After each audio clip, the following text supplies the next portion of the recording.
Welcome to the commencement ceremony of the Artists in Motion Homeschool Cooperative. My name is Michelle Curtis. As a member of the graduation committee and founder of the Artists in Motion Co-op, it is my privilege to be hosting tonight's events. We would like to welcome family and friends for coming out tonight to support our graduates. Artists in Motion, or AIM, is a homeschool cooperative that started in 2014, 10 years ago. The students tonight are our third graduating class. AIM is an extracurricular co-op with classes taught by talented parents who are part of the homeschool community. The students tonight have worked so hard on their high school studies and in our group have performed in a whole host of performances, memorized countless lines, created art, learned many skills in many areas, and created meaningful friendships. The families of these students have given countless hours and energy over many years to help the 209 current students in our group have a rich and meaningful experience. We will start tonight's events with a procession of the 2024 graduating students and an honoring of the parents. Our students will be honoring their parents this evening on behalf of all of them for all they have done for us as a community and in recognition of their tireless work as dedicated home educators. Following the processional played by Cosette Curtis, we will have an invocation by Sheila Statter, Vice President of AIM. Please stand for the graduates.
graduating with your grace.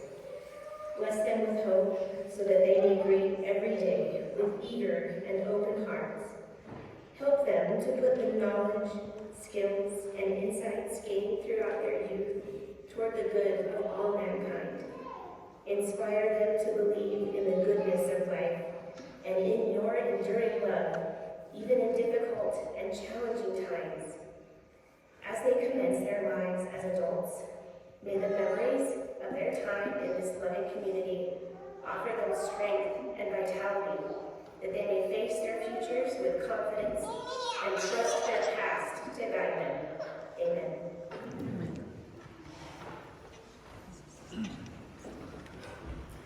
First speaker this evening is Holly Lalliss. Holly has just finished her role as our AIM president. Over her last 2 years as AIM president, Holly has helped to polish our internal documents and restructure our AIM Day. Holly graduated from Woods Cross High School and attended Snow College in the University of Utah, where she studied music and English education. She also completed a full-time mission with the Church of Jesus Christ of Latter-day Saints in the Eugene, Oregon mission. She plays the string bass and participated in the orchestra on Temple Square for more than a decade. Her most recent accomplishment is completing the Salt Lake City Marathon, a dream she has had since high school. In our co-op, Holly founded the AIM Choir program, Coyote Camp, our annual summer nature camp, the AIM Family Camper, and now teaches high school literature class. Holly met her sweetheart Andrew Hyde while singing together in a choir that performed for rest homes each Sunday evening, and they are now raising and educating their 4 children. She has been a member of AIM since its founding 10 years ago, has held the position of Vice President and Treasurer prior to being President. Please join me in welcoming President Holly Hyde.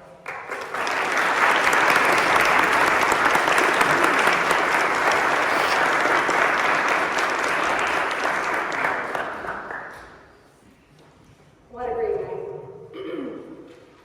These 6 graduates are truly remarkable. It's been my incredible pleasure over the years to teach, cheer, work with, and watch them develop into the wonderful young women and man you see before you. Each of you will deeply be missed, as you may surmise from the many tears and hugs that you're going to receive today. A couple short stories about these graduates. A few years ago, David took a cross-country class here at AIM, and it was clear that he had a talent for distance running. I was excited when I heard that he joined the cross-country team at his local high school, but due to some, we'll say, bureaucracy, he faced losing his opportunity to compete. Instead of giving up, he made a bold choice to transfer schools, where he took CE classes and joined one of the best distance programs in the state. I spent this past cross-country season watching Davey run at a varsity level, and his tenacity and grit are inspiring. A few of these young women made my day when they signed up for my first ever literature class in AIM this past semester. We had a blast together, geeking out over great literature. During one class period, I mentioned that even though it was daunting in size, War and Peace was well worth the read at some point in their lives. I should have known who I was dealing with. The next week, these girls came into class, each with a copy of War and Peace in hand, and a schedule that they'd created so that they could all read it together.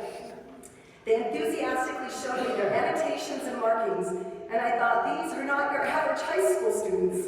And we know that, they aren't. Last year I had the chance to speak and encourage our graduates to be builders of community, be enthusiastic amateurs, and to be cultivators of story. But this year I've been drawn to share a more personal address on a subject that has perhaps been one of significance in my own life. That is the gift and importance of upsets, setbacks, and even disappointments. Are you inspired yet, guys? Teddy Roosevelt famously wrote, "It is not the critic who counts, not the man who points out how the strong man stumbles, or where the doer of deeds could have done them better. The credit belongs to the man who is actually in the arena, whose face is marred by dust and sweat and blood, who strives valiantly, who errs, who comes short again and again because there is no effort without error and shortcoming, but who does actually strive to do the deeds, who knows great enthusiasms, the great devotions, who spends himself in a worthy cause, who at the best knows in the end the triumph of high achievement, and who, at the worst, if he fails, at least fails while daring greatly, so that his place shall never be with those cold and timid souls who neither know victory nor defeat. Brene Brown has used the phrase daring greatly as the title of her book on the importance of vulnerability. She wrote, "We can choose courage or we can choose comfort, but we can't have both, not at the same time." So today I want to tell you about a few of my so-called own failures or setbacks and how they were some of the most important experiences of my life. When I was your age and it came time to enter college, I had a bumpy start. Due to unforeseen events, my dream school, where I'd even received a music scholarship, ended up not working out. At the last minute, I enrolled in some community college classes. I watched my friends and my twin sister move away, and I struggled with feelings of disappointment. After one semester, I dropped out and began working full-time, trying to figure out what to do next. It was during this time that a friend asked if I could pick him up from Snow College. I didn't even know where that school was located. But as I drove up into the mountain towns that surround Ephraim, my heart skipped a beat. I quit my job and began classes at Snow College less than a week later. There I spent 2 of the happiest years of my life. I met wonderful mentors who had a profound influence on me. I had roommates who became lifelong friends. I had the opportunity to jump into a thriving music program and traveled around the United States and Europe performing. I had a really cool job, working for the head of the music department. And I had the chance to serve in various leadership opportunities.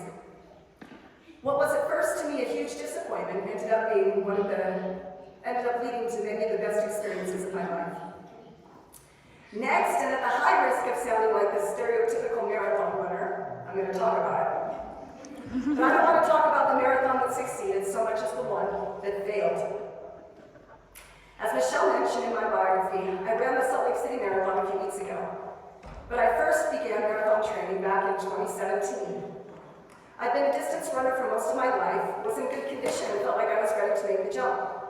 I put together a training plan and things went very well. Then, 2 weeks before my race, I came home from a long run with a weird pain in my knee.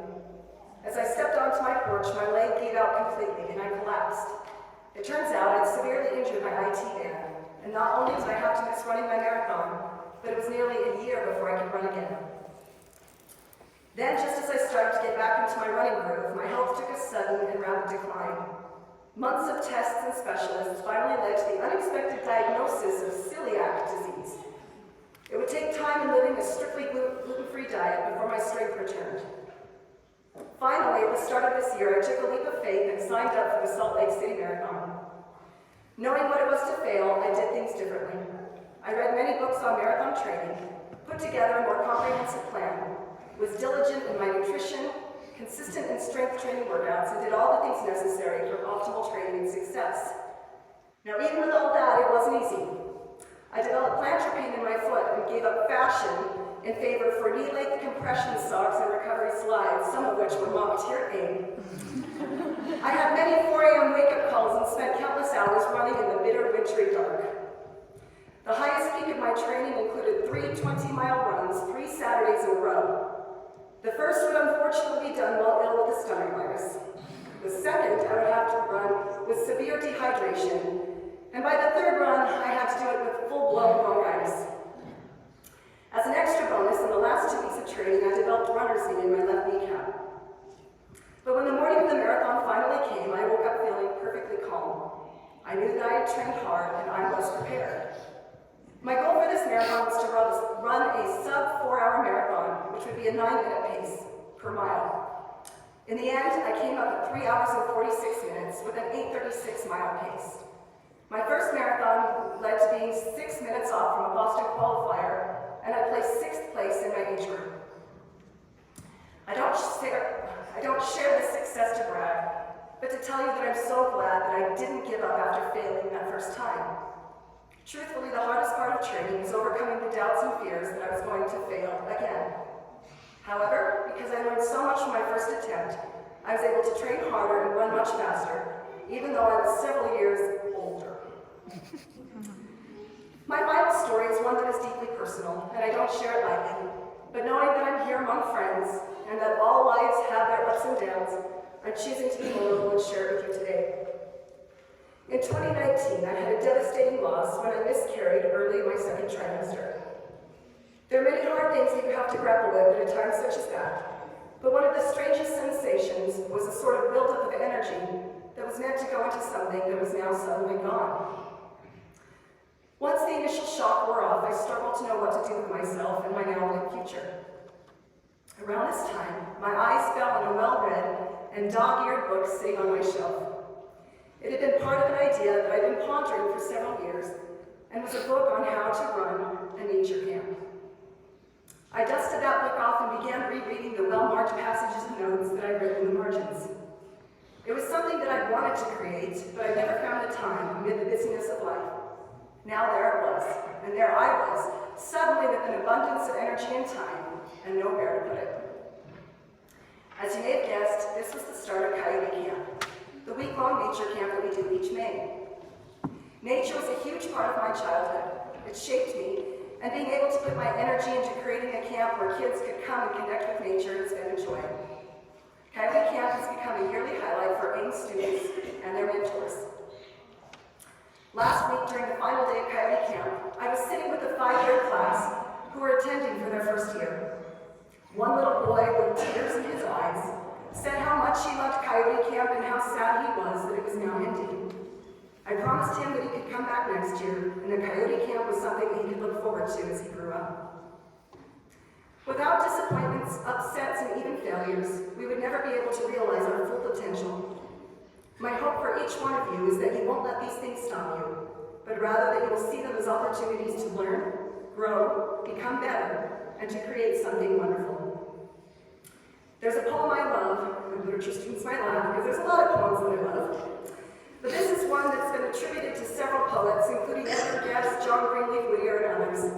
The truth is, no one knows for sure who wrote it, but it has been inspiring people, myself included, ever since. That poem is titled, Don't Quit.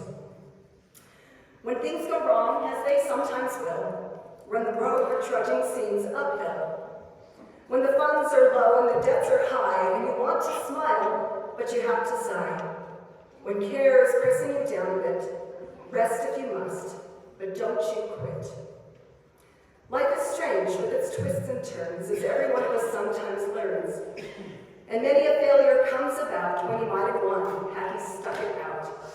Don't give up, though the pace seems slow, you may succeed with another blow. Success is failure turned inside out, the silver tint of the clouds of doubt. And you never can tell just how close you are, you may be near when it seems so far. So stick to the fight when you're hardest hit. It's when things seem worse that you must not quit. I suspect your parents who have homeschooled you through these many years could tell you a great deal about the importance of not giving up and of pushing through the many ups and downs of life. Your education is a product of deep love and deep commitment, especially from your mothers. May you get into the arena, dare greatly, be brave, and whatever you do, don't you quit. You have incredible things to offer this world. It won't all be smooth sailing. The most important things rarely are. On behalf of all of us here today, we are proud of you. We believe in you, and we are so excited to see where life takes you. Congratulations.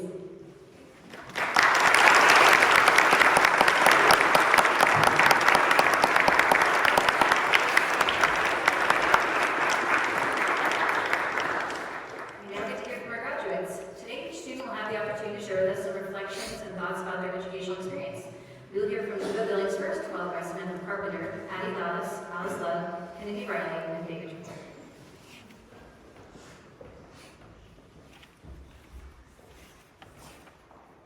I'm going to try not to cry, but no promises. I've been in AIM for about 5 years, and one of my favorite memories is from the first year we joined. I remember we were going to the park to get our yearbook pictures taken, and after you got your pictures taken, everyone would go hang out with their friends, but I was new, so I didn't know. I was nervous and I wanted to go home. I didn't have any friends. But then I saw these two girls sitting under the tree laughing and having a fun time. I thought they looked my age, so I went over and introduced myself, and instantly we clicked. That's one of the things I love about AIM. Everybody cares about each other no matter what, even if you're a stranger or not. After that day, I was counting the days till I could see my new friends again. Since some of my best friends are the graduates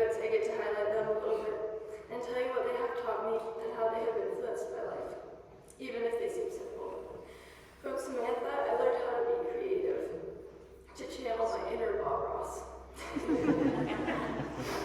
From Kennedy, I learned to stay true to my faith. From Alice, I learned how to be brave and how to say no and how to say what I mean. From David, I learned how to be kind, not only to others, but also to myself. And from Addie, I learned how to be a friend, no matter the circumstance. I'd like to thank all the mothers for the countless hours that they spend preparing classes to teach us. I'd also like to thank my family for sacrificing so much time and energy so I could come to AIM. I have a quote that I want to leave with you all. It says, "Friends are like waves of the ocean. Some come and go, but the true ones stick to your face like an octopus." I am going to be the octopus, you guys. I'm going to be there for you. And this isn't a goodbye. It's a thanks you later, alligator. Thank you for letting me be part of this AIM family, and it's changed me for the better. I love you so much. Thank you.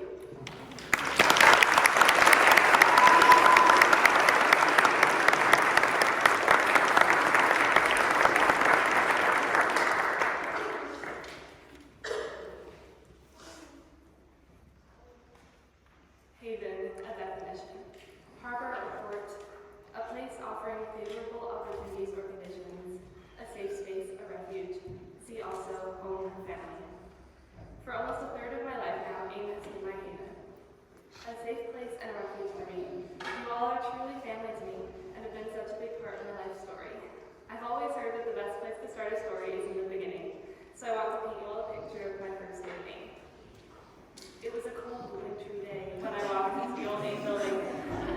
One of the moms told us that today my age group didn't have any normal classes because it was the dress rehearsal for their play. I was welcome to sit and watch their production of Adam's Family if I wanted to. My mom and I sat in the sanctuary with a handful of other moms. It was an interesting way to meet people, watching them act and sing on stage. I can still remember my first impressions of many of the teens, and a lot of them were pretty inaccurate to their actual personalities. For example, my first thought about Alice Love is that she seemed very shy and was probably the responsible reserve older sister.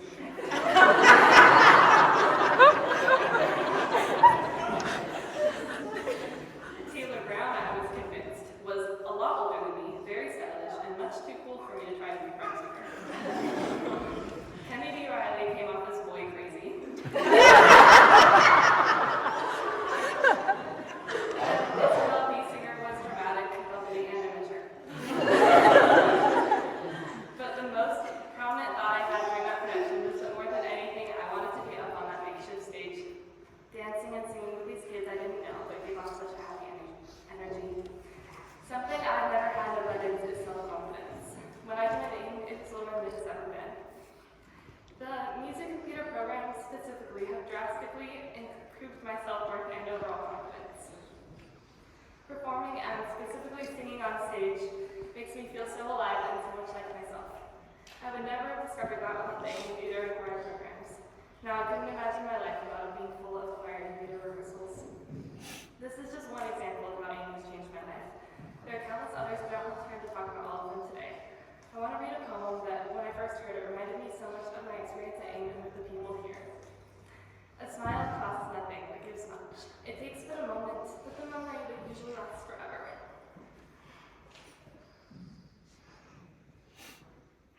Sorry, I'm just like Eva. None are so rich that can get along without it, and none are so poor that they can be made rich by it. It enriches those who receive, without making poor those who give. It creates sunshine in the home, fosters goodwill in business, and is the best antidote for trouble. And yet it cannot be begged, borrowed, or stolen.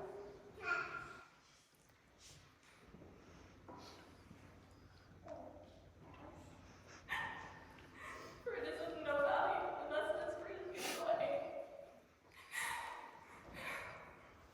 Some people are too busy to give you a smile. Give them one of yours. For the good Lord knows no one needs a smile so badly as he or she who has no more smiles left to give.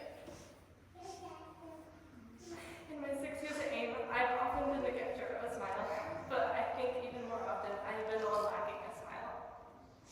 More times than I can count, I make it a smile, a hug,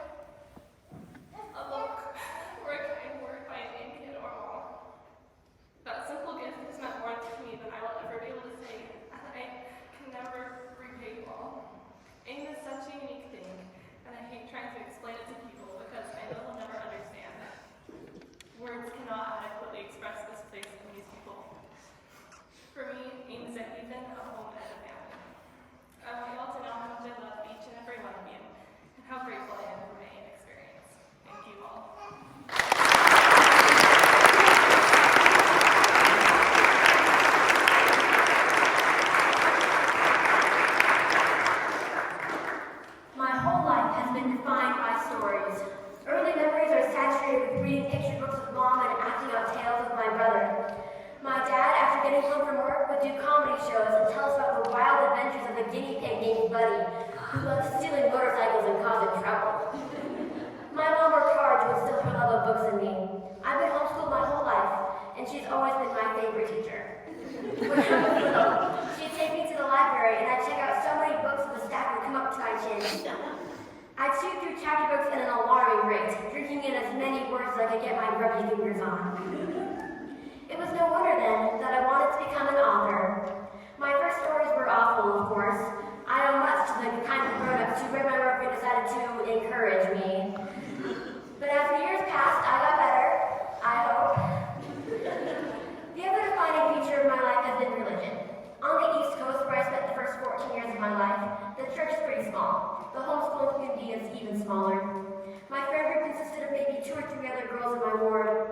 Sundays and Wednesdays were the best days of the week because that's when I got to see my friends. Girls' camp became the highlight of my summers, and the faith that I acquired during those times has been a guiding light throughout my life. As I grew, my interest expanded. From writing and reading to the creative arts in general, theater, cartoons, poetry, I fell in love with all kinds of storytelling. As I mentioned, where I grew up, there weren't many other homeschoolers. AIM was my very first co-op, and the experience was life-changing. I've never been friendless, but I've never had so many friends, and so many activities to do with them. Theater and choir at AIM was a dream come true. A little while ago, I started hanging around Bubbles. I brought them with me to our Cinderella dress performance, where I was lucky enough to play the stepmother. My lovely older daughter, Joy, had the biggest, dumbest skirt that was going to pose a problem for one of the scenes. So me and my friends moved onto the stage to discuss the issue. While we were trying to figure it out, I started covertly blowing bubbles. My lovely daughter could not figure out where they were coming from. So me and my other friend made up something about there being a bubble blower in the skirt. He laughed, but I didn't think that he took us seriously until I blew more bubbles and he went, "Are they coming from the skirt?" Little things like that have defined my experience with AIM. Silly and sweet and full of fun stories. I don't know what's going to happen next, but I'm excited to see where life takes me because of the strong foundation of love and friendship that my parents and my friends have built for me, for which I am immeasurably grateful. When I was young, I wanted to be an author, and I can't wait to keep writing my story. Thank you.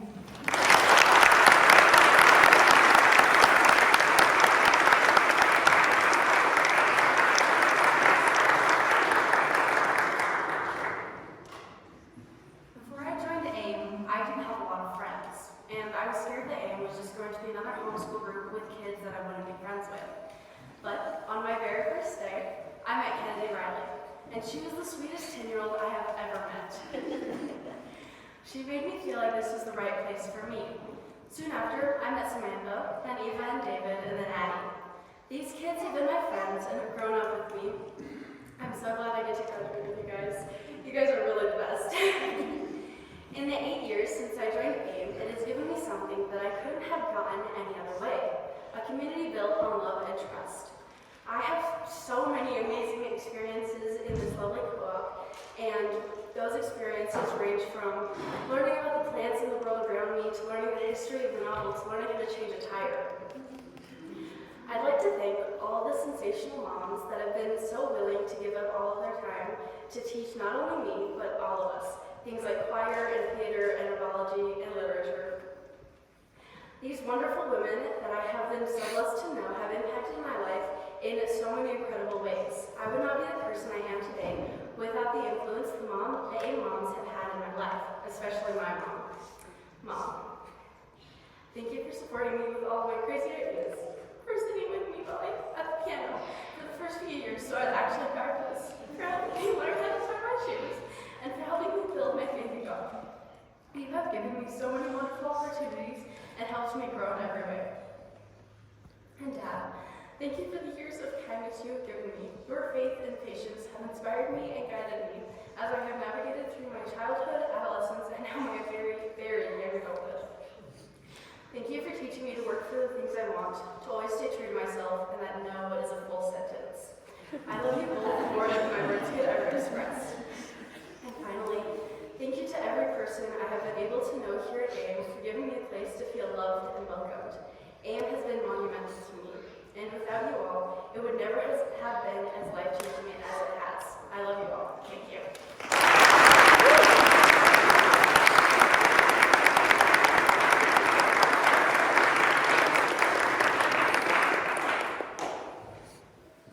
Hi everyone.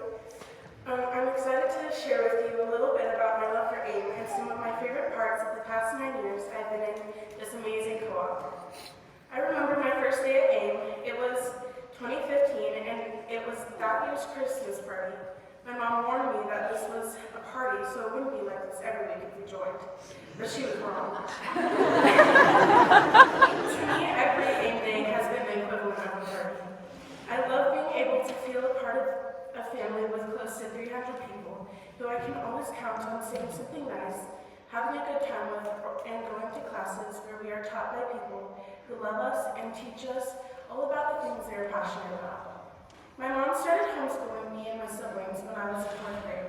Before, I really didn't think I was smart and I hated learning. But once I was shown that learning can be something good and fun, it changed my entire perspective, especially with reading books.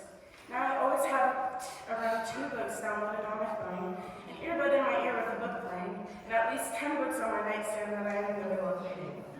And I'm so glad to my parents for teaching me how to learn again. My biggest examples in my life have been my family. My parents have always supported me in whatever choices or career choices or classes I wanted to try. And they've helped me so that I can find the path that makes me happy. One of those paths was taking voice lessons. I don't think we knew what taking voice lessons would do, but I could see my love for music grow as I was able to learn more and develop such a love for it. Now music is my favorite thing in the world, and I can't live without it. As for my siblings, they deserve a medal for putting up with my voice warm-ups, my strumming on the guitar, piano mess-ups, or late night conversations with me trying to convince them to read a book I just finished because it will change their lives. I'm grateful that I have such an amazing family. I found this poem titled Peter Pan, inspired by the great classic by J.M. Barrie. It reads, "You try hard to catch your shadow, but it moves too fast. It jumps on the walls and ceilings, begging you to revisit your past. Nostalgia is a powerful state, and your memories give you flight. You remember the instructions. Seconds start to the right. Here nothing is lost. You still have every single friend. And on the morning horizon, you see your innocence suspend. But oh, remember now, you have far different dreams. But it's okay for life to not be the same, because we're growing up, it seems. I hope your life is still an adventure, one that's wild and grand, but I think it's time to live it here. I think it's time to leave Neverland." I knew immediately when I read that I had to share it today. Growing up doesn't change who you are. It gives you the chance to expand your horizons and chase what you love in life. This is one of the amazing things being a senior has taught me. I say all the time that I wouldn't have been able to be homeschooled without AIM. Through this co-op, I've been able to fill my life with amazing people. These people are my voice and piano lessons, in my seminary classes, and ultimately my forever friends. I love you all, and I'm so grateful for the experience that has made me who I am today. Thank you all.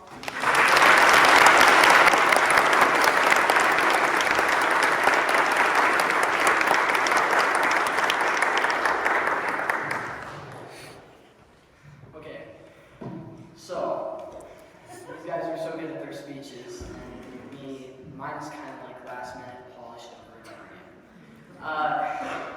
The first thing I thought I'd share is coming into this co-op a couple years back. I had been in multiple homeschool co-ops until that day, so I thought I knew what I was getting myself into, but boy, I was wrong.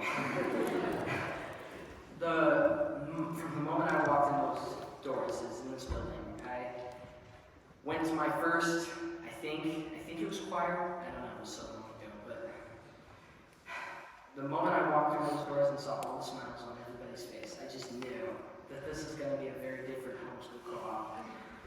And I just love all the people that I've met here and all the things that I've learned, all the bounds and leaps and steps that it has taken me on this journey.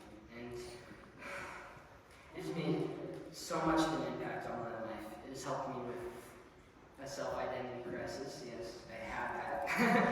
And the sheer love that I felt from all these individuals, the graduates, those sitting in the audience, has made cloudy days brighter, and has helped me push through when the going gets rough. Thank you for all lending a hand to me. It's made all the difference in my life. Thank you. The next thing I would love to highlight is teachers. Teaching wonders in the eyes of eager students walking into their classes. Didn't know what they were getting into, there have been so many things that I've learned from these teachers. The wonder has rubbed off on me. I found my love for musical arts, competitive cross-country, distance running, and the visual arts. So thank you for all the teachers bringing the wonder and all of my learning. And to my mom, you've always been there every step of the way, and the faith and love that you've shown me, the good and the bad, has inspired me to be better. You can't even know how much of an example you are to me. I love you truly and always. You have and always will be a light to all those who know you. And to my dad, you're a stud and my friend. You've been such a light in my life and on my journey and learning through all my trials. And you and Mom both have been so much. You've been beacons in my life, and all the comfort and all the pep talks. And I can't wait to see where I go next. And with you guys both at my side, I just love my homeschool journey, and I can't wait to see where it will take me next. Thank you all.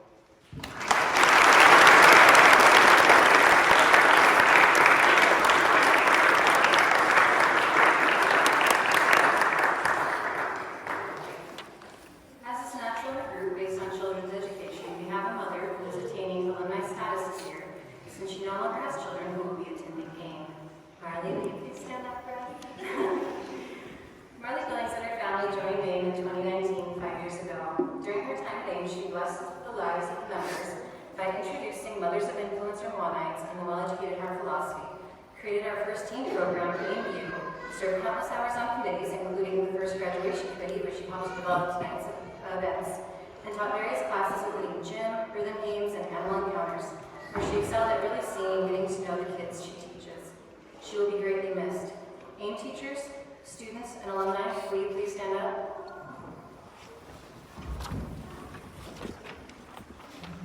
Marley, this is a small part of the community you have blessed and who hope to stay connected long past today. To say thank you for all you have done, we as your community have a small token of gratitude. We want you to know you are always welcome to any AIM event and hope we will still see you often. For your service and influence in our lives, we honor you, Marley Billings.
songs at the beginnings and ends of our co-op days to either gather the students together or to tell them to go to class or to leave it. It is a method of communication by our members at the beginnings and endings of our days. It is a repeated song sung over and over as a call to our students. The AIM graduation song is sung to the same tune as our welcome and goodbye song, but it is only sung at our graduation and parting with our students in recognition of our final gathering with them. As a last call within the community, it is sung 3 times as a blessing of hope from the community for the children, now adults, who have grown up in our community. We will sing it now for our graduates. The words can be found in the program. You can please read through our code to get that on your phone. Graduates, please rise and come to the front.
We wait for openness to transition. We would like to take this opportunity to thank the graduation committee and all the others who helped to make tonight happen. For the choir and the members playing our music this evening, for the BCC for the use of their beautiful building. We will now have a processional of the graduates played by Cosette Curtis and Sterling Simmons. Afterward, there is food and a photo area as well as memory tables for each student. Please feel free to stay and spend time with our graduates. Audience, please rise for the processional.